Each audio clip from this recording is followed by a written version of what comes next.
ময়মনসিংহের মুক্তাগাছায় 416 কোটি টাকায় নির্মিত হচ্ছে 20 মেগাওয়াটের সৌরবিদ্যুৎ প্রকল্প। উৎপাদন শুরু হলে এলাকার বিদ্যুতের ঘাটতি পূরণ হবে এমন আশায় দিন গুনছেন স্থানীয়রা। এছাড়া এলাকার পতিত জমির এমন ব্যবহারেও খুশি তারা।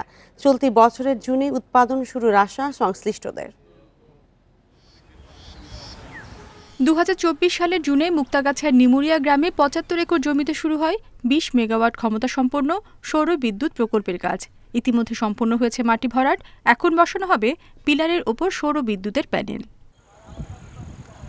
স্থানীয়রা বলছেন, গত 25 থেকে 30 বছর ধরে তাদের জমি পতিত পড়ে থাকলেও সৌর প্রকল্প হওয়ায় প্রতি বছর ভাড়া পাচ্ছেন তারা। এছাড়া সুযোগ বেড়েছে কর্মসংস্থানেরও। 20-25 বছর যাবত কোনো কিছু হয় না।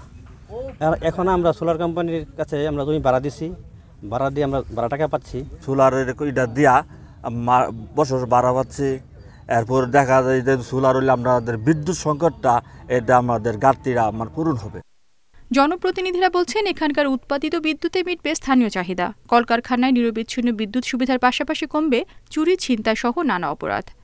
আলোকিত হওয়ার কারণে আমাদের এলাকায় অনেক অপরাধ কমে যাবে। অবশ্যই আমাদের লোকাল যুব সমাজ এবং ডেলি লেবার যারা আছে তারা অবশ্যই এখানে কর্মসংস্থান খুঁজে পাবে। আগামী জুনে এই প্রকল্প থেকে উৎপাদন শুরু হবে জানিয়ে প্রকল্প সংশ্লিষ্টরা বলছেন, স্থানীয় চাহিদা মিটিয়ে অতিরিক্ত বিদ্যুৎ জাতীয় গ্রিডে সরবরাহ করা হবে।